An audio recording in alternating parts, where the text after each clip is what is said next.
It is WordPress News Roundup today. Got a lot of really interesting news stories to talk about. This is going to be a good one. So glad you've decided to join for the next hour or so. We'll get started about 3 minutes after.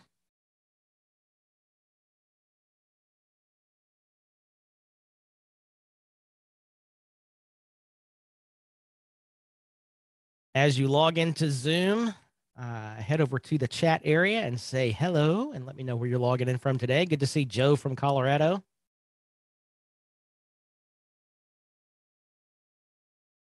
Let me grab the link for today's slides.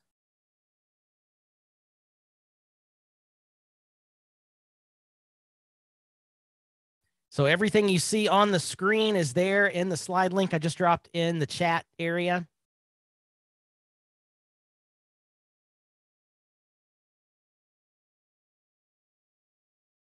So, hey, Keith from Nashville, Manu from California, Ben from Sweden, Christine from Florida. Joe, I don't know. I don't know what to say about that. I'm actually honored that anybody would want to listen to any of this. So that's awesome. Stacy, welcome from Colorado. Sherry from British Columbia. Be sure you flip over your chat to everybody and not just hosts and panelists. It always defaults to that. I wish there was a way to change it, but alas, there is not. Awesome. Paul, welcome. Sherry, welcome. Kevin from Indiana, welcome. John from Southern Florida, welcome. Robin from Netherlands, hi. All right, so just about a little less than 5 minutes before we get started, say hi over in the chat area. I'm going to drop in the slide link again. If you're just now coming in, you can download everything you see on your screen. Particularly important because we've got links to all the stories and so forth if you want to follow up for more information. Oh, Keith, yeah, so maybe it's a browser thing. Yeah, using the Zoom app, for me, it always defaults to hosts and panelists.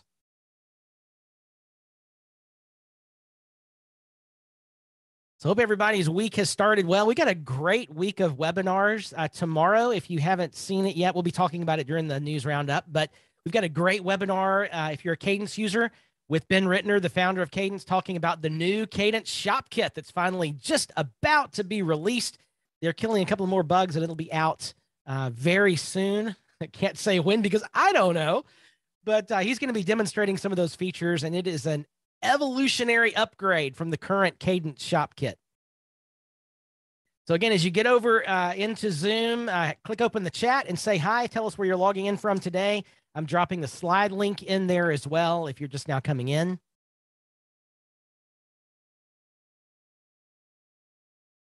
Good to see Melanie from Georgia. As you get over to the chat, say hi. Tell us where you're logging in from. Welcome, Jan from PA. Clayton from Manitoba. Clayton, you may be the first Manitobite.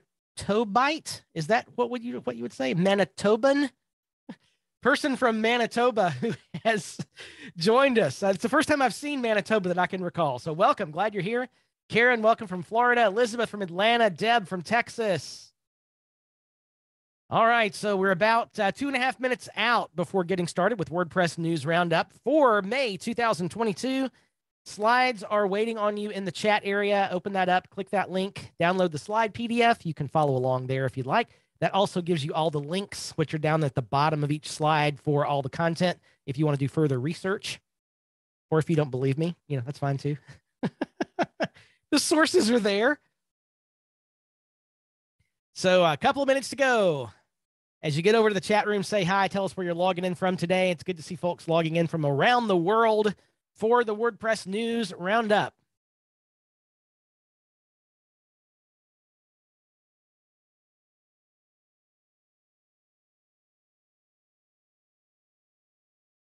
A lot of interesting stories to talk about today. Welcome, Cheryl from Florida, Ben from Sweden.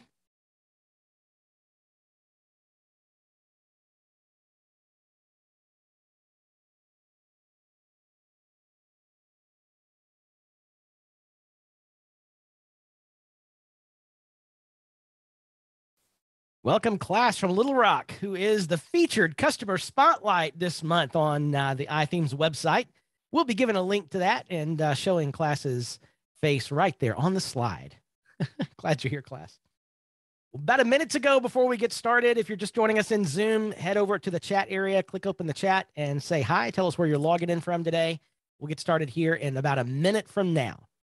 I'm going to paste in the link to today's slides. If you're just joining us, you can grab that PDF and follow along with us as we go.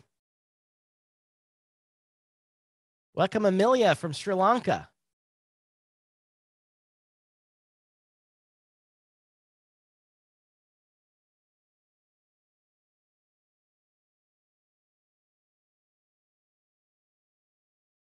Again, if you're just joining us in Zoom, head over to the chat, grab the slides. They are there waiting on you in the chat as a downloadable link.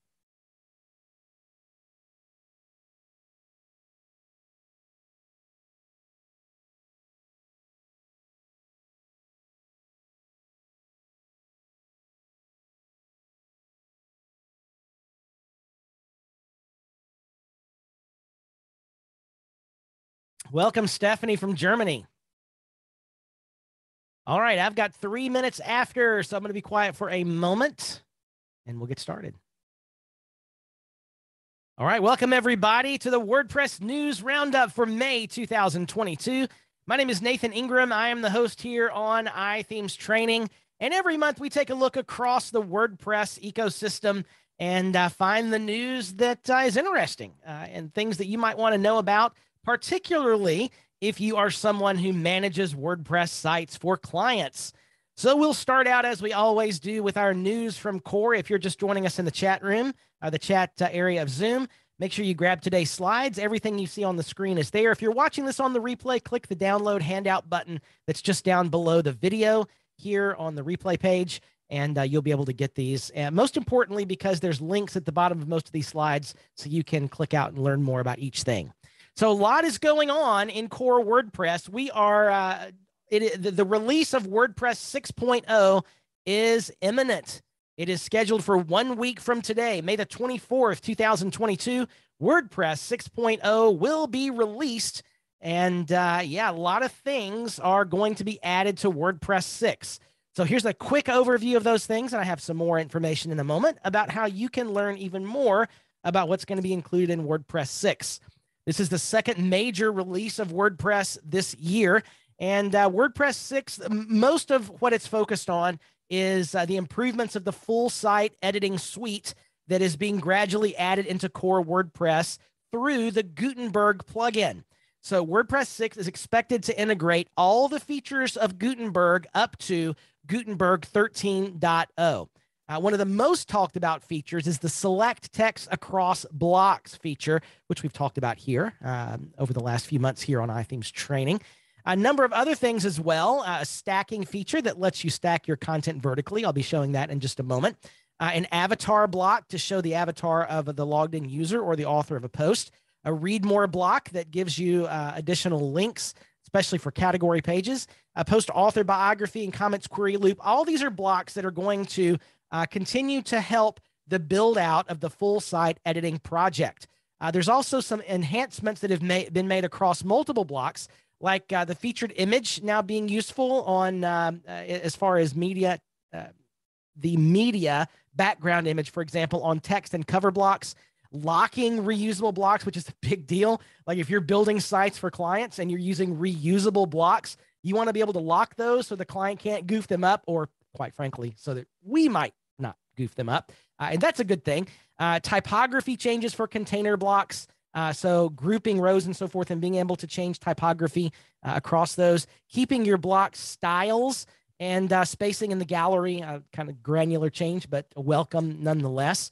One of the neat things that's happening with the full site editing changes is the ability to switch theme styles. So theme developers will now be able to have multiple predefined styles. So within that theme. So just an example right here, as you see on your screen, there's a simple white background. And if you go in, there's some additional styles that have been defined. With a click, it changes to all the various styles defined by the theme. So that's really pretty cool. And, so maybe you want to have a page that has a certain look that's different from the rest of the site. You can now more easily do that with this theme styling that's part of full site editing. They've also created 5 new page templates that are now full editable, accessible through the full site editor, the site editor. Those are the author template, the date template, category, tax, and tag and taxonomy. So basically, a lot of archive type templates are now editable using the site editor as part of the full site editing suite. So you can also export the created block-based theme and reuse it somewhere else, which is really helpful. So all that's been integrated with the WordPress editor, so you can push that out and import it someplace else and not have to redo all the things, which is nice. One really big under the hood change that we've talked about a little bit over the past few months is the incorporation of the new Web Fonts API. Now, this is important because there has not really been a standardized way for theme developers to deal with Google fonts or other external fonts that are being called in, or to include certain fonts locally in a theme and then address those in a way that a common way, so that all theme developers are doing this the same way. That's the Web Fonts API, and it will be coming to WordPress 6.0. That's a good thing that you may or may not notice immediately, but it's going to help to standardize the way themes address fonts, and that's a good thing for everybody. They're also it's an important change, but, probably not something you'll see happening a lot in your world. But there's now a new API that prevents blocks that don't really work as widgets from appearing in the widgets area. So, that's a good thing. For a full overview of everything in WordPress 6.0, join us on June the 1st, as our own Timothy Jacobs will be walking through live all the features that are included in WordPress 6.0. Timothy is the lead developer for iThemes Security. He is also a WordPress core contributor, and he is one of the maintainers of the WordPress REST API. He is neck deep in the WordPress core space, and he is infinitely qualified to walk through all these new changes in WordPress 6. This is just added to the calendar, so I think this is the first webinar we've actually talked about this on. So you can just click the link in the slides. If you're just joining us, I'm going to drop the slide link again in the chat so you can click and download this, or just go to the iThemes training website and you'll see the WordPress 6 launch event. Sign up for that. It's a free event, and Timothy will be walking us through. That is June the 1st, so it's about several days after the release of WordPress 6. But if you're like me, it's probably going to be a couple of weeks before I think about upgrading to the next core version. All right, let's move into our next area, which is our news from Gutenberg. We actually have 3 Gutenberg releases to talk about in this webinar since our last time together. So Gutenberg 13.0 dropped on April the 14th. These changes are expected to be included in WordPress 6, like I mentioned earlier. Some of the things will repeat from that list that I gave you because many of the inclusions of WordPress 6 are here in the Gutenberg plugin, but we'll go into those in a little more depth. So selecting the text across blocks, responsive groups, and the featured images in the cover block. So selecting text across blocks is a big deal. And, if you think about this and the programming wizardry that had to happen to allow selecting across blocks, if you know anything about how those are structured, like in the HTML, like being able to do that is pretty significant, and they've really cracked the nut to be able to figure that out. So congrats to the dev team for figuring this out. It really makes the block editor more intuitive to use. That's a good thing. You'll also see featured image in the cover block. We talked about this briefly, but this, again, goes more toward the templating features of full site editing. So if you have a template, for example, for a custom post type, and at the top, you want to have a cover block that maybe has the featured image underneath and the title across the top or something like that, you can now do that, and it will dynamically pull in the featured image for that page or post into that cover block. So that's a good thing. The thing that I'm the most excited about in Gutenberg 13 is this responsive groups and rows. So what they've done here is they've actually incorporated some Flexbox CSS into this module, and it's going to easily allow you to change the way that rows and groups can be changed. It's called stacks, and so they can be stacked vertically or horizontally or whatever, and you'll see how this works right here. And there's a new stack settings area, And it's really easy to get into and use. We'll let this play one more time so we can make them a row rather than stacked columns. And then as I go into those, I can change the padding, and it allows a live preview of that. It's really cool stuff. And so for the way this would actually work out on a page, see here, you can at different breakpoints, you'll be able to change the way things stack. Is it going to be columns? Is it going to be vertical? If you're using a page builder, you're used to this sort of thing already, but we continue to see these things that those of us who have been using page builders for years have found lacking in the block editor. It just continues to improve. And again, the reason to use the block editor, it is way, way faster output than as far as the speed of the website than a typical page builder will be. Interesting stuff. And if you've not yet experimented with Gutenberg 13, do that. We also have now the ability to customize borders for blocks. So notice we've copied a range of columns here, and you can see the padding and the width and the border live preview right there. And because we selected all of them, they're all being, the styling is being applied to all of them. So pretty cool stuff. We've also got new patterns that are involved. So here's a query loop. And we've got a number of different patterns we could select on how these posts would show. And so we can just pull that right out of the pattern library and drop it in. Makes it really easy to build out those queries with saved patterns. And we've also, this is kind of a smaller thing, but they've changed the post comments block, which was a little lacking with the new comments query loop. So comments, of course, are they're elements in the database, and so it makes more sense to address those with a query block. And so that's what they've done. They've kind of taken the query block and they've repackaged it a bit to work exclusively for comments, and it just gives more control over what you see and how it works. That takes us on into Gutenberg 13.1, which dropped on April the 27th. These things we're going to talk about under Gutenberg 13.1 and in a moment 13.2 are not expected to be included in WordPress 6. So the cutoff for WordPress 6 was Gutenberg 13.0. Here we see some additions on borders for column blocks, some accessibility improvements, and more comment block improvements.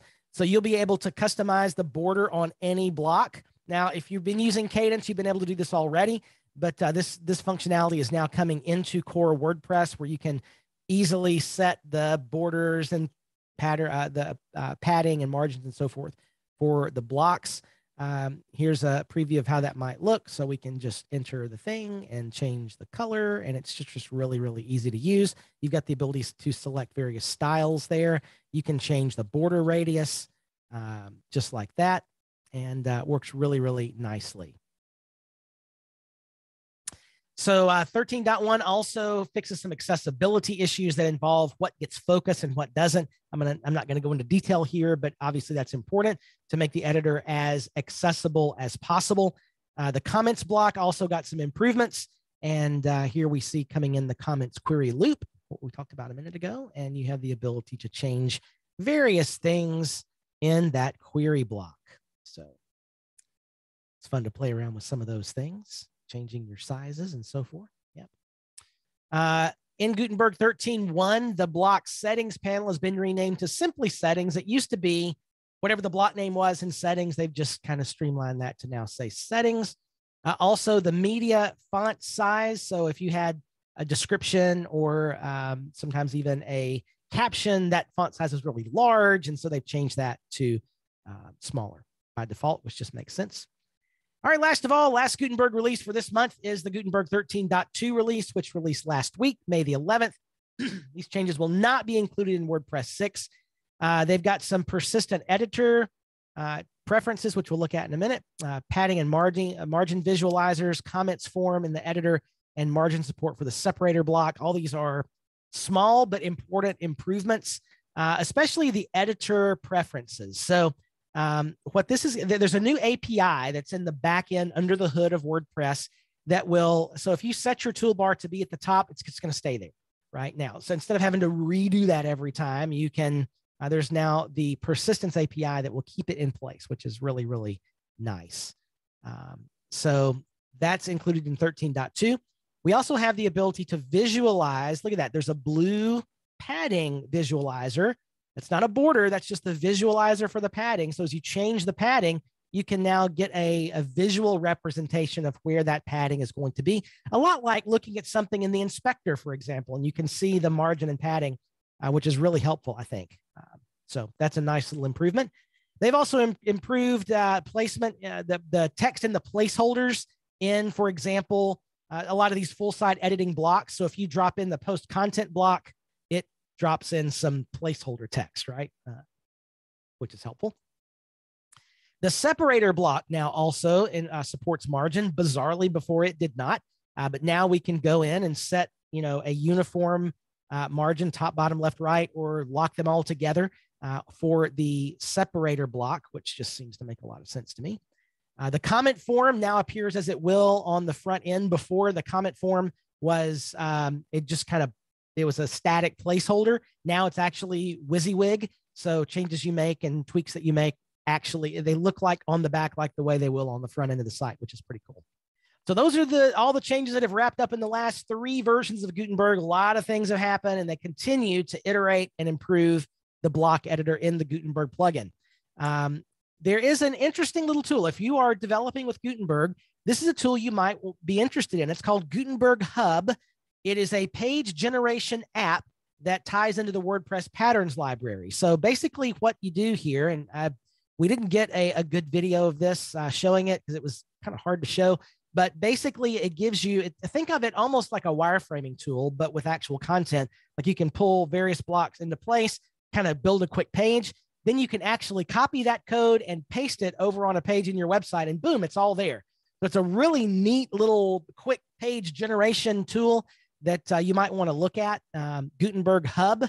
And you can go to builder.gutenberg.hub and play around with it. It's free to use, interesting little tool. It's only for layout creation. You can share the layout with a direct link to somebody else if you want to do that. It's pretty cool. Something else that they're working on for Gutenberg is a new distraction-free mode. So this is one of the early criticisms of the block editor, is that it is, a lot of times when you want to write, you don't want to be concerned with layout. You want to be concerned with generation of the text, right? And so by nature of the way the block editor works, you are at the beginning dealing with layout. Like I've got to do a heading block, I have to do text block, and so forth. And maybe you get distracted from the actual process of writing.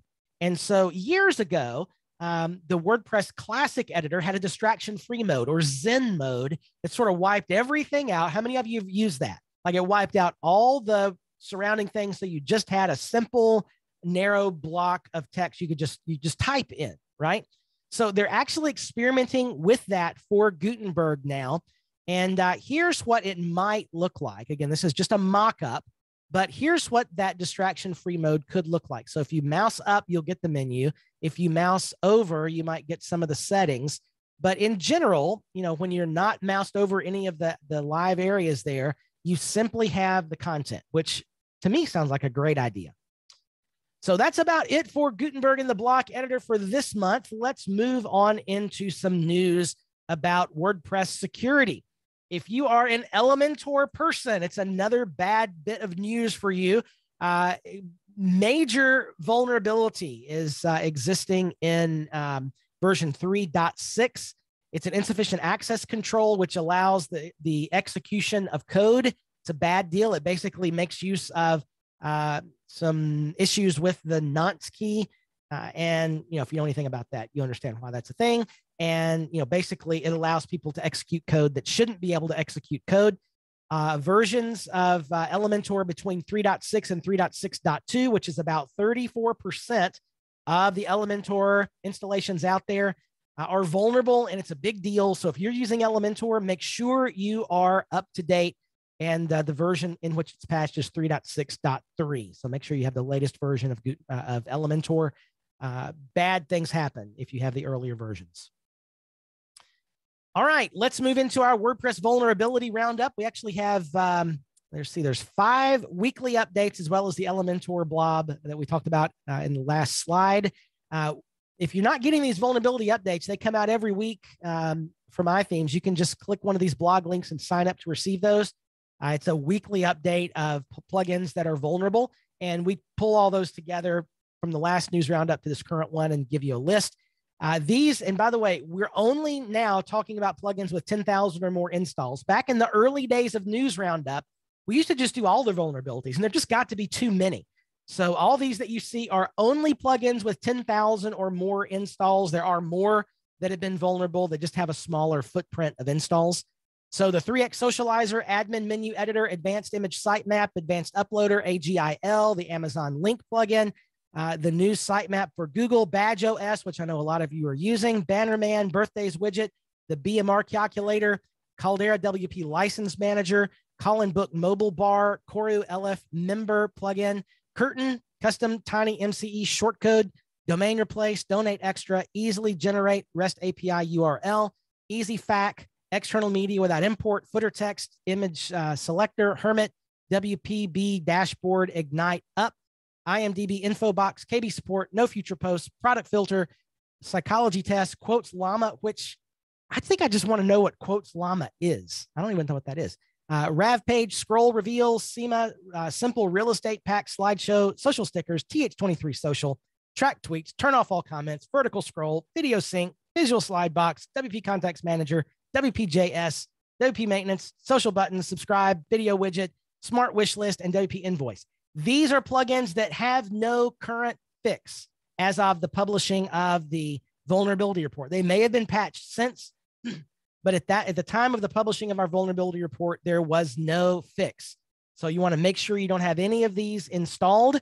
And if you do, if you have one of these plugins installed, I remind you of this every month. It is not sufficient simply to deactivate the plugin. That does not solve the vulnerability. The code still exists on your website. The plugin folder is still there, and it could be reached if depending on the kind of vulnerability. These plugins need to be deleted and removed if they are currently vulnerable and have no fix. So it's a big deal to watch out for these. This next list are plugins that have been patched. Again, plugins with 10,000 or more installs.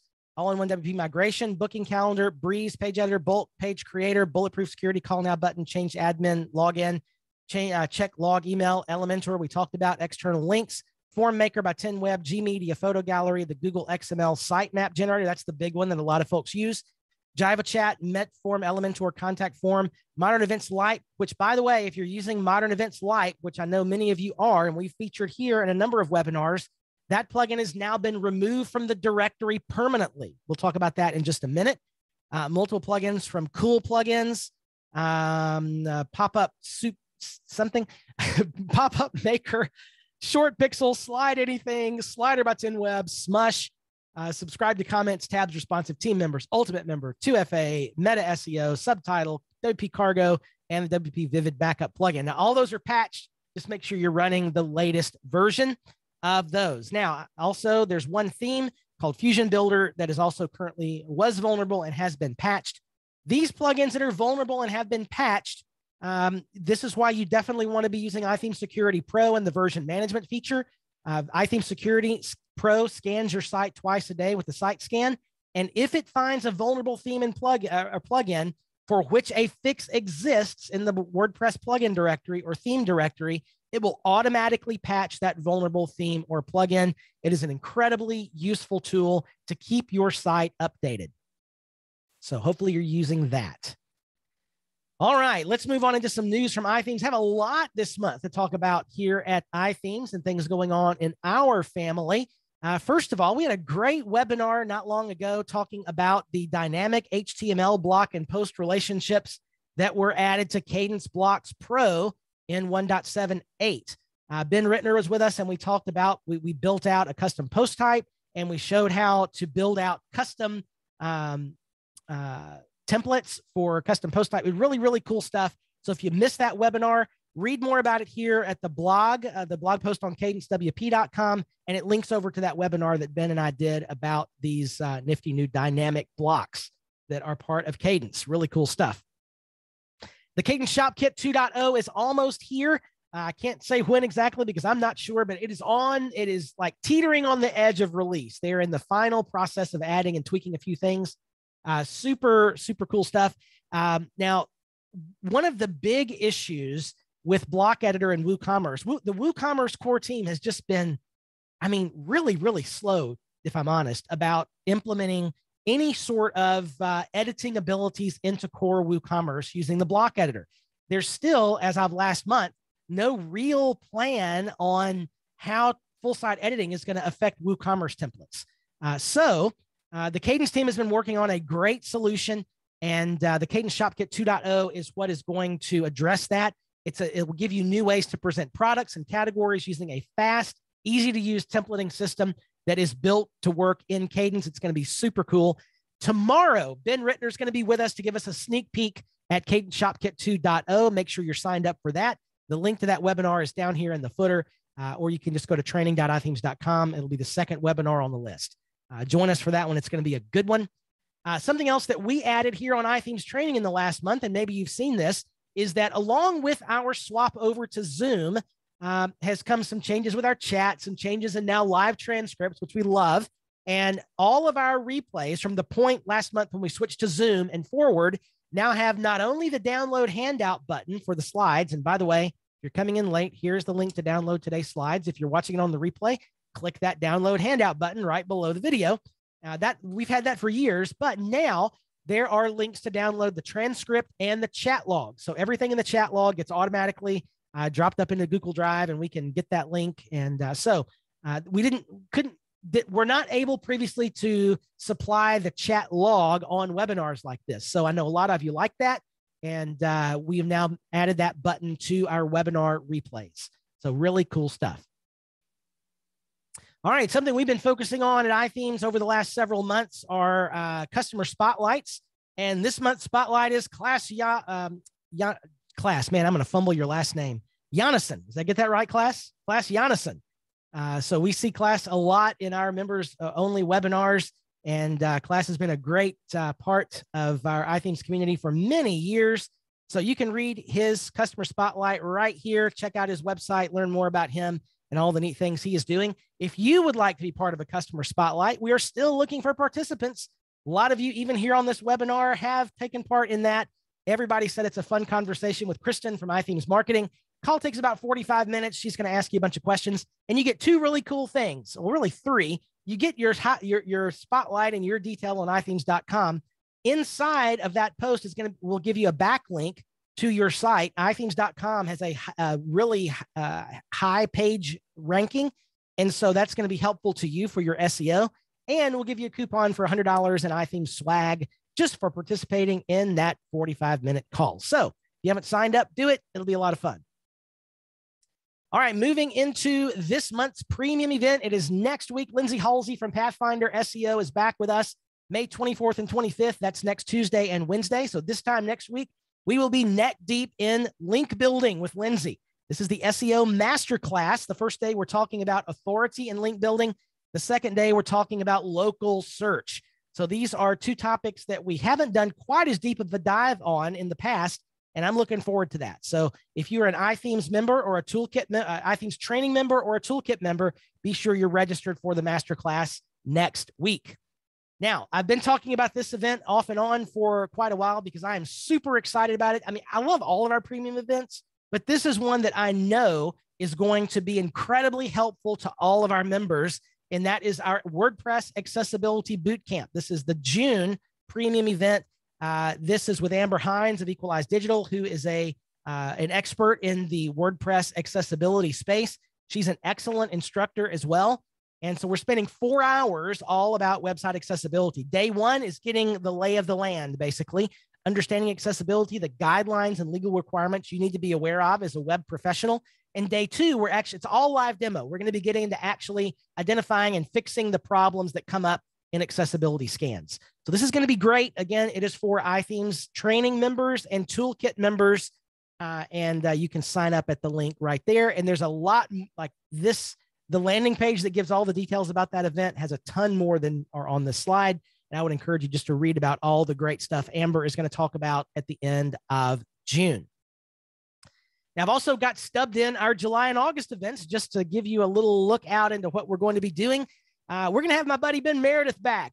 You may remember Ben earlier this year did a great webinar talking about GiveWP. That is the company he works for, which is now a sister brand to iThemes underneath the stellar WP family of brands owned by Liquid Web. Ben is Ben's a good guy. And those of you who know Ben from WordCamps, and maybe you sat in on that webinar, know he's a great speaker and instructor as well. He has for years been the director of customer support for GiveWP. He has written the customer support manual that he's open sourced. And so July is going to be all about customer support. So for those of you who work with clients, this is going to be a don't miss webinar. He's going to give you lots of insight into supporting your customers. Now, the August event, David Zimmerman is going to be back with us. David did a great webinar about Google Search Console earlier this year, and he is going to be doing our Google Analytics Bootcamp at the end of August. So those are not out to sign up for yet, but I just wanted to give you a sneak peek of what is coming on our iThemes training premium events. Now, our upcoming webinars, we've got our dynamic content with Kadence Shop Kit coming up. I talked about office hours is Thursday. The premium event SEO masterclass is next Tuesday and Wednesday. Office hours again Thursday.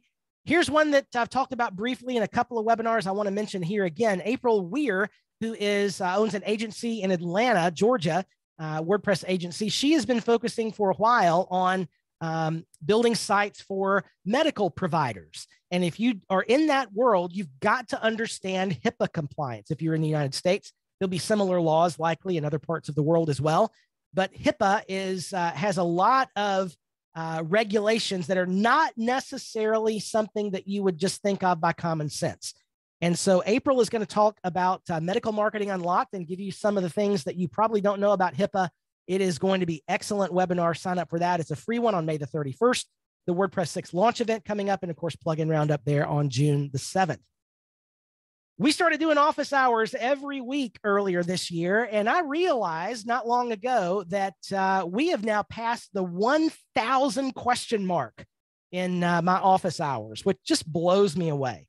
We started back in March 2018, and over that time, most of the time, twice a month, 1,000 questions have been asked and answered, or at least attempted at an answer during that fun webinar. It's a lot of fun, members only. And I'm not answering any of those questions that are in the chat right now, but they are really, really funny. Okay, so if you are not an iThemes training member, you can join and get a month free. If you're interested in the SEO Masterclass, you can sign up today at iThemes.com/training, get a free 30-day membership and get that Masterclass free and get access to all my office hours as well. Yeah, good stuff. So also, of course, iThemes Toolkit members get access to all iThemes training premium events as well. Okay, let's move on into some news from plugins. We have a few interesting bits of discussion when it comes to the plugin space this month. The first, how many of you saw this little bit of news? There is some hubbub, shall we say, where the hashtag is WP drama surrounding MemberPress, which is one of the more popular WordPress membership plugins that is out there. MemberPress has done something in the latest update, which is it's really controversial. Normally, when a premium plugin, when you don't re-up the license for a premium plugin in WordPress, the plugin, you just simply lose access to updates and support, right? The plugin is still there. It continues to function, but you obviously can't send in the support ticket and you no longer get updates to the software. Well, MemberPress has taken the step of actually locking you out of the back end of the site if you don't re-up your license. Now, the plugin itself will continue to function on the front end as it was, the settings like before the license expired, but you can't get in to do anything. You can't issue refunds. You can't add new members manually. You can't manage your memberships. The screen looks something like this. The whole back end is deactivated. Yeah, this is a thing, right? So technically, this is not a violation of the GPL. Because you actually could go in and hack the plugin and remove the code that puts up that barrier at license activation. But this is definitely a departure from what WordPress insiders would call the WordPress way. Like there's a way that WordPress companies do things, and this is a departure from that way. And, you know, some people think, well, the heck with that. I'm just going to do things my way. And that's fine. You certainly have the right to do that, but it does create some ripples in the WordPress community. So Jason Coleman, who is a longtime plugin developer in the WordPress space, indirectly addresses this behavior with their statement of value, which is doing things the WordPress way means making all of our software free and open source, just like core WordPress. It means our code will continue to work as expected if your paid license expires. It means providing simple one-line code solutions to disable upsells or extra gateway fees. It means using the WordPress coding standards so our code is more readable to developers who are used to reading WordPress-based code. That is the WordPress way, and that is the way many long-time, well-respected plugins operate. It's just the culture of WordPress plugins. MemberPress decided to go a different direction. Post status, which if you're not familiar with post status as a WordPress professional, you probably ought to be familiar with that. I've had a membership there for a long time. It is a great connection point for people who are professionals in the WordPress space. Great tweet out from on their account, the G word, and by that they mean governance. It could apply to industry trade associations. Like, what if plugin developers came together in a trade association to adopt some standards for WordPress plugins? That makes a lot of sense to me, and maybe that will actually get some traction. Either way, the WordPress community is going to vote with their dollars, and this is sort of a little bit of mud in MemberPress's face. All right, moving on to a little bit of news from WooCommerce. They are planning to bring some full-site editing support to single product templates. Now, this is a long time coming for WooCommerce. It is, I would say, far behind the other development in this area. They do have nearly 24 core blocks, but it's not yet possible to utilize full site editing for customizing a store. WooCommerce stores are fully functional with block themes, but they're missing elements, and these things are gradually going to be added to the product template. They're adding first a mini cart button, and they have some other things on the roadmap. So at least WooCommerce is moving a bit, and it's going to be something definitely to watch. So we'll see actually what happens on this. Now, I mentioned earlier that the Modern Events Calendar Lite plugin was removed from the plugin directory. If you go to the plugin page, which is linked here, you'll see this note. It's closed, not available for download, permanent closure as of May the 11th, 2022. This has been one of the plugins that's been mentioned here for years as one of the kind of standard event calendar options if you're going to build WordPress sites. The Lite version of the Modern Events Calendar was pretty feature rich, but they have pulled it now. It usually, by the way, when you see a closure like this is developer initiated. I don't know, but it's closed. That's all we know. There is no comment from Webness, the developer, on their blog or on their Twitter feed.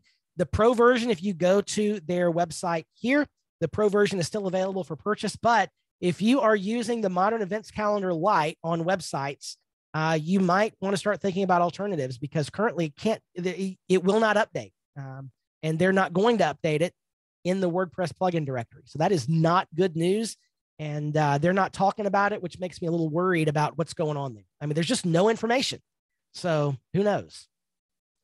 Alternatives, you know, the events calendar from Modern Tribe is about the best alternative for Modern Events Calendar.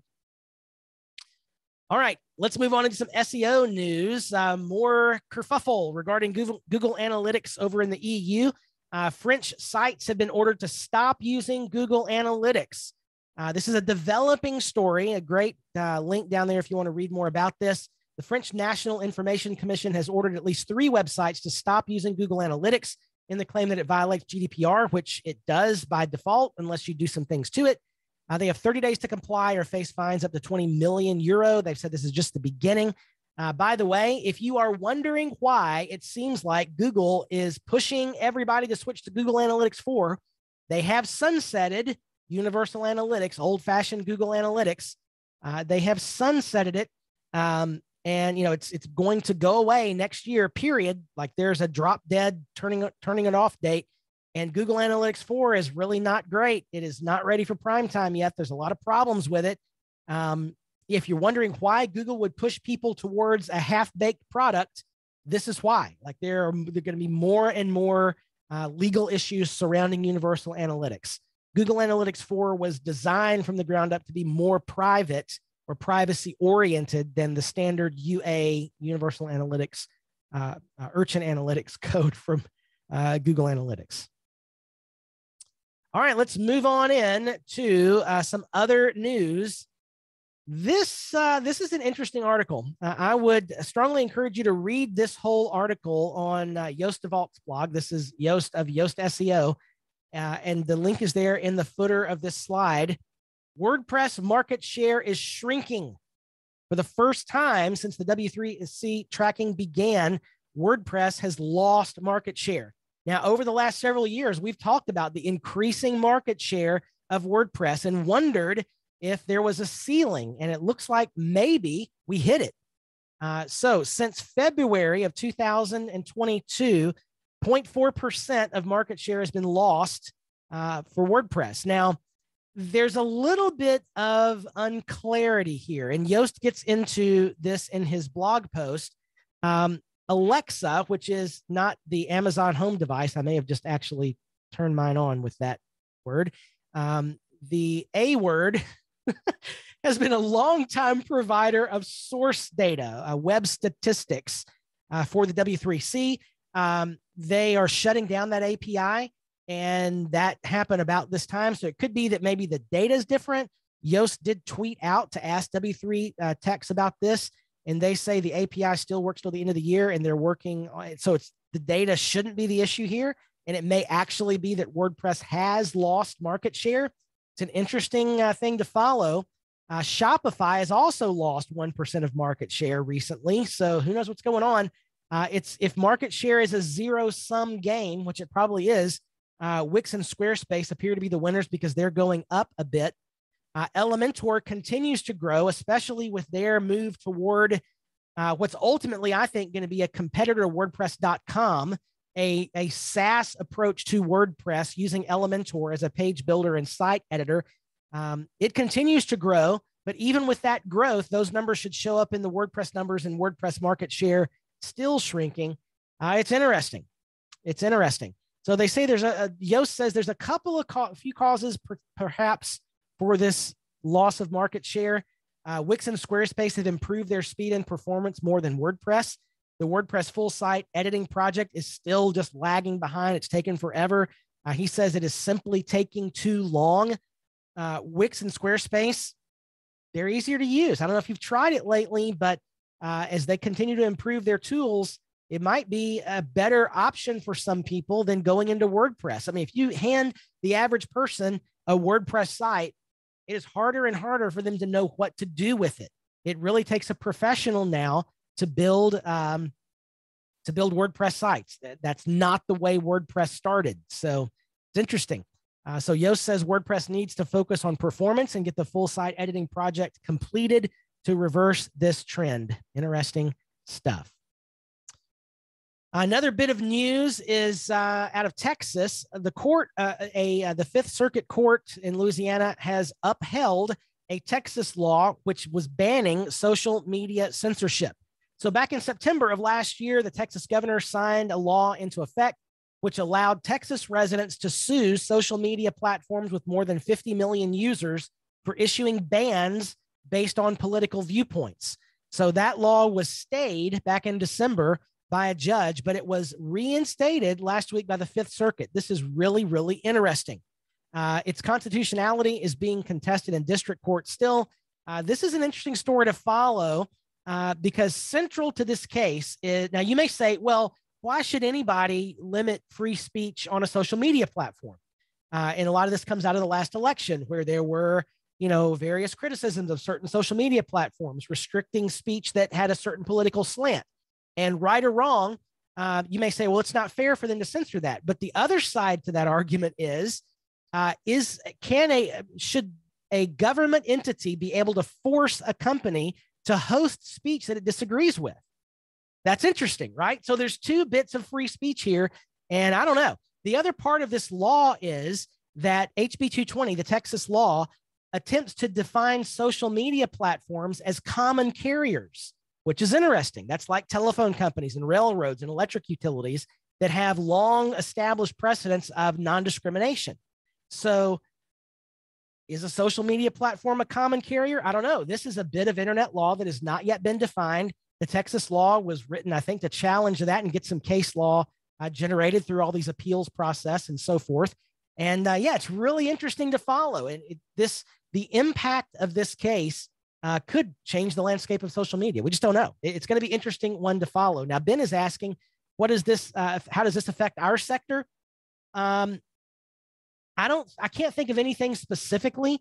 It's really more about social media at this point. I don't see a direct effect, although I will tell you this.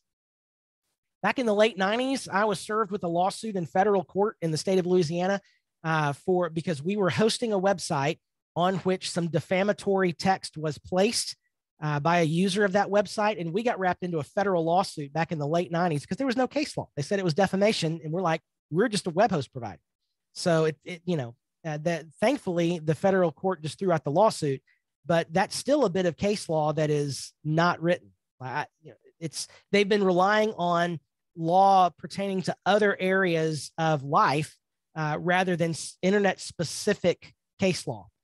Even in 2022, there's a lack of specific law that governs social networks, for example. And should there even be laws governing social networks? I don't know. It's an interesting, no matter where you fall on the political spectrum, this is an interesting subject matter to follow. So there we go. Justin Tadlock has said farewell to WP Tavern. And that's unfortunate. I have really appreciated Justin's insight on WP Tavern. We've brought a lot of his articles here on the News Roundup. Justin is a longtime WordPress developer. He created the Members plugin that many of us used back in the early days of WordPress. Matter of fact, we just called it by default Members by Justin Tadlock. How many of you remember that, right? And so Justin stepped away from plugin development for a while, moved into writing for WP Tavern. His background was English and journalism. It was great. He's written, 647 stories over the time for WP Tavern. And yeah, it's going to be sad to see him go. He says, be kind to one another. I appreciate that. We all want WordPress to be successful. That we might have different opinions about how to make that happen. Sometimes those ideas clash, but if we treat one another with respect and have constructive discussions, things will work themselves out. We'll miss Justin and his wisdom there on WP Tavern. A few bits of news in the WordPress acquisitions watch. Wishlist Member, which is an OG WordPress membership plugin. It's been around forever, has been acquired by Memberian, which is now called Membershipper, which is an interesting name.